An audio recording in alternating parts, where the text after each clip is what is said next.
Anamura. On est donc parti. Attendez, j'ai peut-être presque pas le son du jeu. Vite, vite, vite. Hop, Heroes qui met plus de temps à se lancer que Crysis. hop là.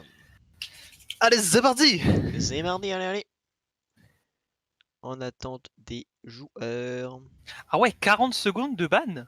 Il y a autant sur la Storm League? Ou alors c'est que j'ai jamais fait attention. Je crois qu'il y a autant, ouais. Ah putain, quel gros noob, il a jamais fait attention. Quel gros noobs! What the fuck? Et premier ban Gazelu, évidemment, Gazelu extrêmement méta en ce moment. Après, franchement, les bans systématiques de Gazelu, je les comprends sans les comprendre parce que franchement, je trouve qu'il se gère Gazelu comme perso. Hein. Ouais, mais en vrai, Gazle. Enfin, personnellement, j'ai pas envie d'avoir Gazle. Oui, c'est en draft du coup, comme tu peux le voir. Moi, personnellement, Gazle, j'ai pas envie de l'avoir. Hein. Puis si le mec est bon, il te met vraiment une belle gravito bombe. Ouais, oui, bon, la Gravito Bond c'est Ça. Playmaker, mais bon, après, voilà. Ouais, Du gravito coup, bombe ban avec playmaker, mais même Luizel. il y a aussi le côté. Bah, juste en lane, c'est assez fort, hein, le Suicide, etc. Enfin bref. Du Ban coup, ban Luizel, ban Luizel, Garrosh. Luizel est extrêmement méta. Hein. Tu regardes les matchs, que ce soit les matchs compétitifs ou les matchs à très haut elo, il y a Luizel à un match sur deux, et l'autre match sur deux, il y a Stukov. Pas normal. Donc ban Garrosh, ouais. Et Zul'jin qui est extrêmement fort depuis le dernier patch. Et Ah, du coup, First First Pick Picticus. Ticus. Ah, et qui confie, on s'en rappelle, hein, qui avait brillé avec son Ticus lors du dernier tournoi. Et du coup, c'est Uther qui pique par Grumeau. Uther Chromie. Chromie intéressant parce que bon, Chromie extrêmement méta aussi, mais elle a, avec sa range absolument énorme, sur le grand No Man's Land qu'est Anamura, elle peut artiller de loin. Mhm. Alors, juste dans le Alors chat. attention parce que Arm est joueur de pas mal d'assassins mêlés, notamment Kerrigan, Bah, surtout Kerrigan. surtout Apparemment, Kerrigan. Men Kerrigan. Donc Chromie là, aïe aïe aïe, ça peut piquer. Hein. Mais par contre, est-ce qu'on n'est pas en train de voir un Imperius Main Tank de la part de Ah bah c'est Valar? sûr, C'est Valar un là il va peu, faire le ouais. Kekos. C'est un peu son pic de cœur, le Imperius Main Tank. Alors, juste, je Alors en vais vrai, dire, jamais dans le chat, n'hésitez pas à dire si le son est pas bien, etc. N'hésitez pas à le dire tout de suite. ah, du coup ban Johanna, ah ils n'ont pas compris. Aïe, aïe, aïe, Ils aïe, n'ont aïe, pas quelle compris que c'est erreur! Imperius Main Tank. Mais du coup, c'est vrai que Valar, ces derniers temps, il joue beaucoup Imperius en main tank. Enfin, il joue main tank de base, Valar, et puis Et surtout avec malgré le nerf Imperius. qu'il a eu, voilà, et surtout avec Imperius, malgré le nerf qu'il a eu au dernier patch, il a pas peur. Je pense qu'ils ont dû pas mal le jouer lors de leur partie d'entraînement ces derniers jours. Il y a des chances.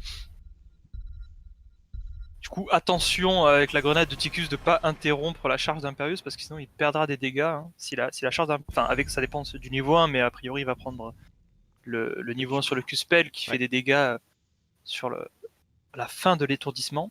Du coup, si l'étourdissement ne permet à son terme, il y a perte de dégâts. Du coup, Cassia Sonia. Donc ça sera sans doute un Uther solo heal. Uther Solid, du coup, Agonis qui prendrait un tank encore derrière. Enfin, qui prendrait le tank, pardon. Putain, Non, il me semble qu'Agonis ne joue pas bah, c'est pour ça que j'étais en train de tank. faire. Pour moi, Agonis, c'est un. Après, il joue Zarya. Je sais qu'il joue Zarya, etc. Il aime Ah beaucoup non, Zarya. mais que je raconte comme bêtise là, ça peut être très bien un double support. Ah, et Léoric. Arme sur Léoric? Qu'est-ce Ah, qu'ils nous font là? ah c'est vrai que je m'attendais vraiment à voir sortir genre Kerrigan ou autre. Et ouais, donc Ah, du coup, Rhaegar, double. Et d'ailleurs, on n'a pas noté que c'est quand même le KT de Kirito. Le fameux KT de Kirito. toujours. Allez, la petite phase de swap. Est-ce qu'ils font Du coup, swap ouais, en donc fait? double support à droite, double support très intéressant sur les maps à deux lane parce que du coup t'as moins à te soucier du soak, donc de l'expérience, et puis bon, là t'as Sonia en solo lane au top, donc t'es à peu près tranquille quoi.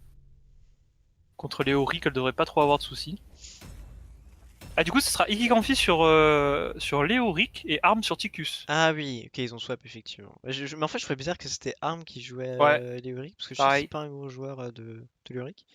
J'avoue que sur le coup, j'ai été surpris, mais ouais, ok, ils ont swap, ils ont fait les petits malins. Ils ont fait les petits malins en fait.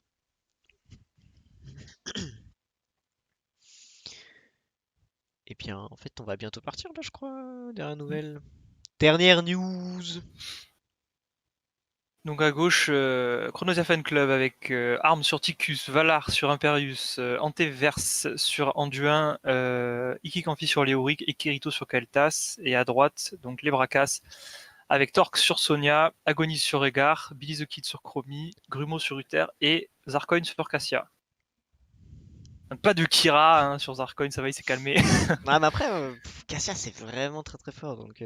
Bah, surtout en double Finalement, support, parce que Cassia c'est un archétype de l'hypercarry qui a des dégâts à la fois d'auto-attaque et aussi de capacité. Cassia elle a quand même 30 points d'armure de façon quasi permanente, donc du moment qu'elle se déplace, elle a 30 points d'armure. Donc non seulement elle tabasse, elle envoie des dégâts de façon très soutenue et très régulière, et en plus elle est très difficile à tomber. Alors là avec Uther plus Rehgar, ça va être compliqué quoi. Hein. Effectivement. Tomber. Juste hop, cacher le chat là. J'ai le fameux le friend de Kirito, on a eu le temps de le voir. Je n'ai pas été assez rapide. Donc le spell sur Imperius classique. Donc build bouclier a priori sur Rehgar, bouclier de foudre. La quête du Z pour Uther. Léorique régénération osseuse classique. Hein. Que ce soit en solo lane ou autre, c'est vraiment le plus intéressant. La Disco Ball qui a été nerf, donc les dégâts réduits de 20 à 10% sur la grenade de Ticus. Les globes pour KT. Pas forcément être facile de récolter les globes, va falloir spammer les camps là pour KT. Parce que du coup c'est pas forcément une map à globe, tu peux pas rota. Je te laisse commenter le build de Anduin, tu me diras si c'est honteux ou pas. Anduin c'est auto-attaque, enfin c'est pas les auto-attaque premier niveau pardon mais c'est le talent qui donne les deux talents. C'est vraiment le meilleur niveau 1. Talent qui donne les deux talents. Talent qui donne les deux talents et merci chat pour le sub. Yukasia elle est partie auto-attaque si je dis pas de bêtises. J'ai pas le temps de voir ça. Cassia, ouais. Cassia est auto-attaque, elles ont mis Rehgar solo top. Sonia et bot pour le moment et c'est Rehgar qui s'occupe de la solo. Intéressant. En vrai pour le coup j'allais pas être choqué s'ils mettaient un des heals au top. Mais j'avoue que j'aurais peut-être plutôt vu le Uther que le Rehgar. Bah, y a directement les... J'ai un peu des doutes quand même parce que les compos double support c'est fort quand les deux supports sont ensemble justement. Donc là le fait de split, bah, du coup ils sont directement lancés le samouraï, bien vu. Côté rouge. C'est fait très très vite. C'est la vision qui est récupérée pour l'instant par la vision de Chromie, bien vu. Est-ce qu'ils vont venir contest? Non, Arm qui va prendre la vision. Attention comme la rencontre avec Zarcoin. Zarcoin il est quand même foncé dans le minigun là. Oh la lance d'Imperius. Oui c'est un one shot sur Cassia. Ah là ça va tomber, hein. Ils sont complètement split là les Bracas. Valar qui y va, hein. Il en a rien à foutre. Ah ils avaient bien fait le samouraï là mais après ils sont vraiment split, il y en a un qui est parti dans chaque coin. Côté Bracas c'est un petit peu l'erreur. Du coup Chromie, alors je connais pas trop le perso mais j'ai souvent vu ce talent 1, la gardienne du temps. Et alors je suppose que c'est aussi et surtout pour éviter d'avoir un early game, comment dire, un peu lent, puisque du coup les deux autres talents 1 de Chromie ce sont des quêtes qu'il faut stack. Du coup je suppose que c'est aussi pour ça on préfère avoir un early game plus impactant. Bah après enfin tu peux révéler une zone de vision, c'est quand même... Ah oui ça reste très très fort. Hein. C'est quand même plutôt intéressant d'avoir la vision à un endroit. Hein. Du coup Imperius l'armure au 4, normal. En main tank. Le plus ils sont gros sur Ticus, donc pour plus les là ça va se rencontrer. Ah ça va de nouveau être récupéré cette vision. Attention par exemple là c'est Sonia elle a posé la tourelle. Dégâts. Mais Torque qui continue le tourbillol en plein milieu, c'est peut-être pas la meilleure chose à faire. Il va tenir là. Ouais, Kirito qui est vivant, la vision qui est récupérée, et du coup Torque qui est tombé au combat. Là franchement, des deux côtés je trouve qu'il y a un bon early mais quand même avantage je pense au Chronodia Fan Club, vu qu'ils ont Ticus qui peut, enfin voilà, déjà avec son niveau 4 là peut déjà tomber des gens très très rapidement quoi. Ouais Ticus c'est scandaleux presque j'ai envie de dire tellement ça ouais il a été un petit peu nerf hein, c'était très très fort mais ça reste toujours extrêmement méta quoi. Parce que qu'il y a un tank où il n'y a pas de tank finalement c'est un pourcentage HP donc ah oui bah surtout découpes, en fait. À plus forte raison, quand t'as beaucoup d'armure, que ce soit du coup Cassia ou Uther, là le pourcentage PV ça passe à travers l'armure donc là Ticus est complètement viable. Hein. Il va falloir que la Cassia soit impériale sur ses blinds comme j'aime bien le dire. Ouais. Encore le blind de Cassia dure combien de temps? J'ai un doute là. 1,5 ou 2 secondes 2 ah oui quand même c'est pas mal. Je sais plus. Oh, j'avoue je sais plus du tout. Aïe. Pas comme s'il jouait Cassia, le mec. Ah, mais j'avoue, j'ai peut-être mon Cassia niveau 30, mais j'avoue, là maintenant tu me demandes vraiment le timing, j'avoue, je sais pas. Je ne sais pas, il veut du coup faire la vision, ok, c'est récupéré. Par contre, il y a le niveau 7 qui est récupéré pour les Cross Fan Club. Ah, ils sont un peu loin les Bracas au niveau expérience. Là, ça veut contester un petit peu l'objectif. Là, c'est peut-être pas, Ouais, pas le mieux. Faudrait peut-être d'abord avoir le 7. Là. Attention, Oui, il y a eu la lance d'Imperius. d'Imperius. Pas de follow. Enfin, pas de follow. Ils étaient un petit peu en retard. Ils étaient plus sur le convoi. Et du coup, ils vont pas contest là, les Cross Fan Club. Je pensais qu'ils allaient voir contest avec le talent d'avance. Oh, les camps sont faits, mais comme Jaja. C'est beau. Ouais, la vision qui est régulièrement faite par les Cross Fan Club, ce qui leur donne un bel avantage d'expérience. Ah, combo. c'est un peu foiré la Chromie, là, sur son combo. Il a du coup Chromie qui se retrouve très mal placé, qui confie qui va avancer. La grenade aussi qui est placée en plein milieu. Et ça va pas Et l'objectif suffire. qui est récupéré. Il y a encore ce hard à dépush là, mais ça devrait aller vite. Une purification là pour Egar qui est récupéré. Évidemment, avec Imperius. La Purification surtension. pour Uther, donc double purif là. Attention de pas balancer les deux en même temps, ça pourrait être con, mais de toute façon, là, je pense que ouais, c'est vrai que mine de rien, il y a des chances qu'il le fasse. Mais bon. la double purif est quand même intéressante, même si ça sera surtout pour la lance d'Imperius. Bah, mine de rien, la lance d'Imperius, t'as envie de la purif. Hein. Elle dure assez longtemps et ça touche, ça peut être un kill, très rapidement. Ouais, la tourelle, la vision et le hard côté Cross Fan Club. Ça joue très académique, c'est beau. Très académique, effectivement. Bah oui, j'ai envie de Nice. dire, la game, elle est jouée comme elle est censée être jouée, grosso modo. Quoi. Effectivement. Et les sables enlisants pour Chromie. Je crois que c'était ça plus du temps. Je connais pas les noms, en fait, ceux qui connaissent bien les noms. Salut Réré. Donc parti. Ah Valar là qui prend le pop, mais là Bots ils vont se faire push par ce hard. Par ce samouraï, c'est pas un hard.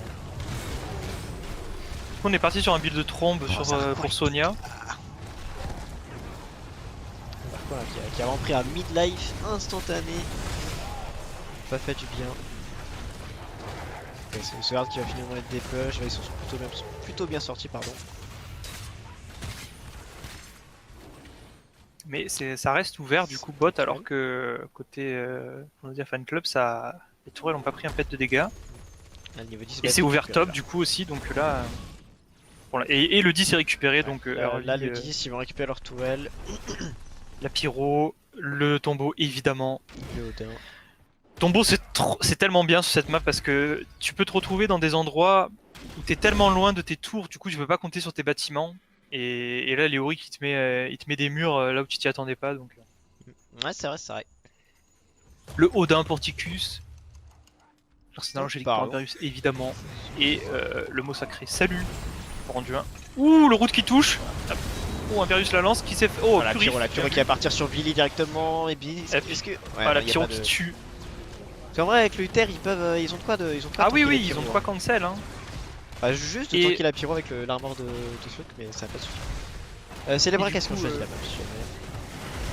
Et du coup, Arm qui va finir ce T1 avec son Odin. Le Prométhéen qui va tomber et les ultis récupérés pour les Bracas. Et ça va partir sur une invade du samouraï du côté rouge.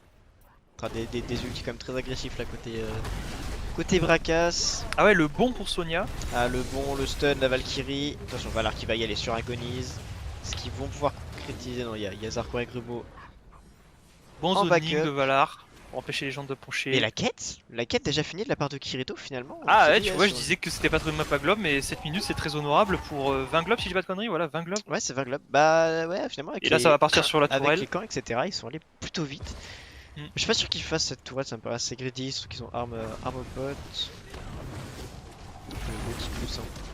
Ah, Torque. Ah, Torque qui va y aller directement, le jump in, attention avec le tombeau qui va bloquer tout le monde. Ah ouais, c'est compliqué là. Ouais, le truc dans le jeu là qui aide énormément. Et Cassia, les gros dégâts de Cassia quand même, de rien avec la Valkyrie, la surtension. Mais ça ne suffit pas. Agonise, est-ce que Agonise va sur une? Ah dommage, qui va venir le terminer. Imperius qui a raté ses épées.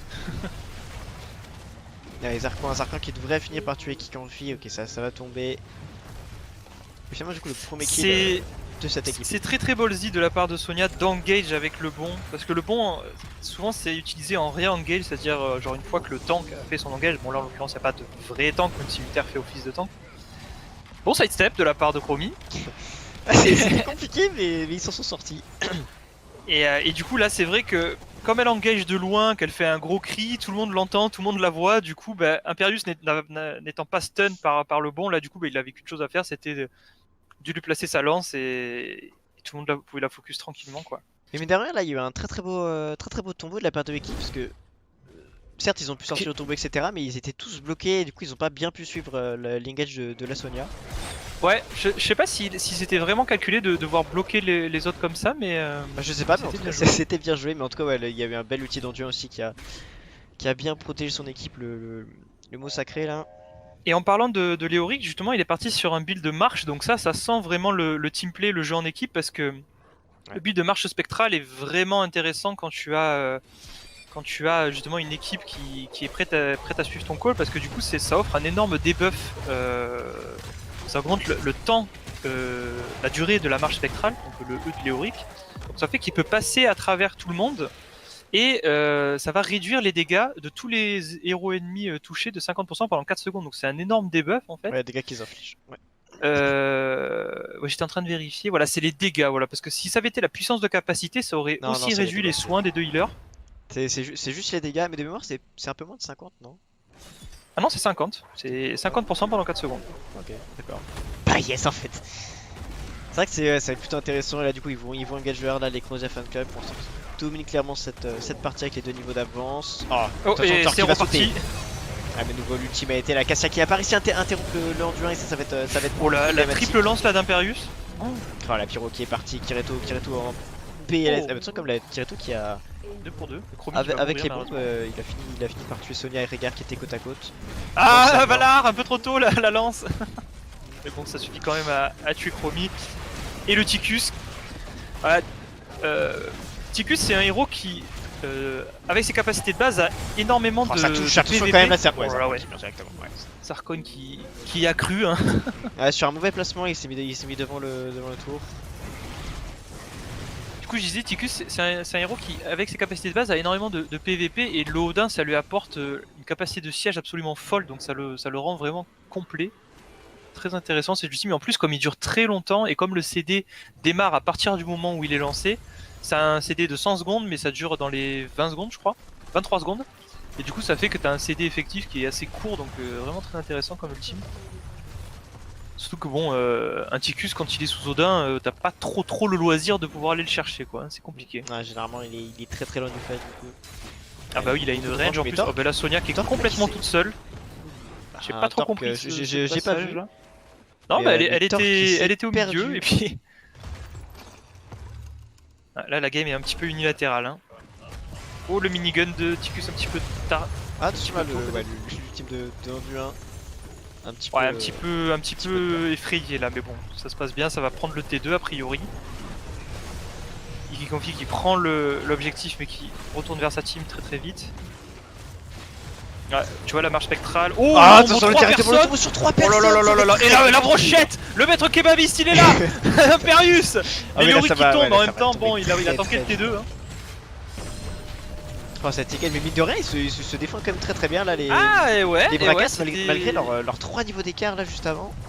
Il y a déjà plus Bah, de 2 deux niveaux pour d'écart deux. et ils C'était sortent Greasy. plutôt bien. Ah, là, il va falloir back. Là, ça va être Ouais, compliqué. qui va Ouais, non, tomber. ça va aller en fait. Oh, les Aïe, dégâts aïe, de aïe, la part de les l'équipe, dégâts c'est de- pas 3 niveaux d'avance, vraiment les Q qui font très mal. Ah, c'est vrai. Il y a Léoric qui respawn. Il faut courir. Il faut courir. Ikikonfi Ouais, qui c'est s'en pas fout. possible. Bien joué. C'était pas possible. Ouais, il a tenté avec le sablier, mais il pouvait pas s'en sortir là. Bon, ouais, j'ai presque cru que les Bracas allaient gagner ce fight. En fait, finalement, ils ont eu du mal à terminer les derniers là. C'était la fessée finalement. Ouais, bah, Iki, pourquoi mourir là-dessus? C'est dommage. Bon, il peut revenir, c'est Léoric, mais bon. Bah, c'est pour Un rentabiliser peu. le passif. Là, c'est dit, il faut que je rentabilise le passif à fond. Je l'ai pas essayé d'utiliser. Et encore le Puis, allez. samouraï, hein. Le samouraï qui a été fait une fois, je crois, par l'équipe rouge. Compliqué. Non, effectivement, Kuma, c'est vrai ils sont. Enfin, il y avait un excellent tombeau 3, ils s'en sont plutôt bien sortis. Après, Avec voilà, le- le problème, c'est que à partir du moment où Léoric a fait ce tombeau, il a commencé à tanker le T2 et le T2 avait encore trop de PV pour être tombé rapidement. Ouais, c'est ça. Donc, mais c'était un très beau tombeau, très bon engage. C'est un petit peu dommage que ça ait pas plus, que ça se soit pas plus concrétisé. Du coup, Sonia, nerf d'acier, elle en a besoin en même temps. Ah, du coup, niveau 13, elle est pas partie sur les dégâts supplémentaires sur la trombe. Attends, c'est niveau 13 ou niveau 16? J'ai un doute. Putain, il me semble Comme que la c'est niveau Blaze Kid 13. là qui prend le slow du spell de Ticus. Ah, il est tombeau. Ah, il est tombeau qui va mettre. C'est Grumeau là qui s'est fait attraper derrière avec le magnifique stun d'ordre du 1. De Uther, pardon, j'ai vraiment du mal là ce soir. Avec Grumeau ouais, qui va se faire one shot, mais du coup là c'est. Ouais, avec les niveaux d'écart ça va pas être possible pour les Bracas. En plus, ils ont une compo qui est très corps à corps, donc contre KT, c'est jamais facile. Hein. Ouais, effectivement. Là, t'as Sonia, Rehgar, Uther qui sont obligés d'être au contact, et puis Cassia qui est pas vraiment ce qu'on pourrait appeler un range. Hein. Je crois qu'elle a 4,5 de portée d'auto-attaque, donc c'est mid-range quoi. Ouais, Zarpin qui va tomber également et ça va être la game. Ouais, avant le niveau 20. Ça va être Très la très game, bien on va joué, voir très bien géré. les Croza Fan Club qui vont prendre cette partie, du coup gagner ce BO1. Et bah dis Là, donc, c'était unilatéral, hein. 15 minutes de game là, ça a pas duré très longtemps. Bon, après, grosso modo, on le savait que globalement, ils ont les Croza Fan Club ont un niveau un petit peu meilleur que les Bracas. Ouais. Donc on Et s'y qui me attendait. dit j'ai troll dans la game. Putain, j'ai fait de la merde, dit-il. Mm. Ouais, c'est vrai qu'en duel, il pouvait à chaque fois mettre son phare gratuitement là, et Cassia, la Valkyrie ne touchait tout pile pas à chaque fois. C'était assez tristounet. En plus, c'est terrible parce que si tu. Alors, j'aime pas trop regarder les stats pour dire des trucs, mais bon, c'est vrai que si tu regardes là, pour deux healers, Rehgar, Uther, ils ont 41 000 à eux deux et Anduin à 74 000 à lui tout seul. Alors, Ouais, c'est c'est vrai vrai. que du coup, il y avait un ascendant qui avait été pris par l'équipe bleue très très vite, mais c'est quand même représentatif, je pense, de la dominance. C'est dommage parce que c'est intéressant les compositions double healer, surtout avec un Rehgar Bloodlust, un Rehgar qu'on voit pas des masses en ce moment, plutôt occulté par d'autres healers quand on veut jouer du double support. Mais là, la Bloodlust était intéressante avec Sonia qui avait pris la régène sur les autos au niveau 1, donc il y avait une bonne cohérence, je pense.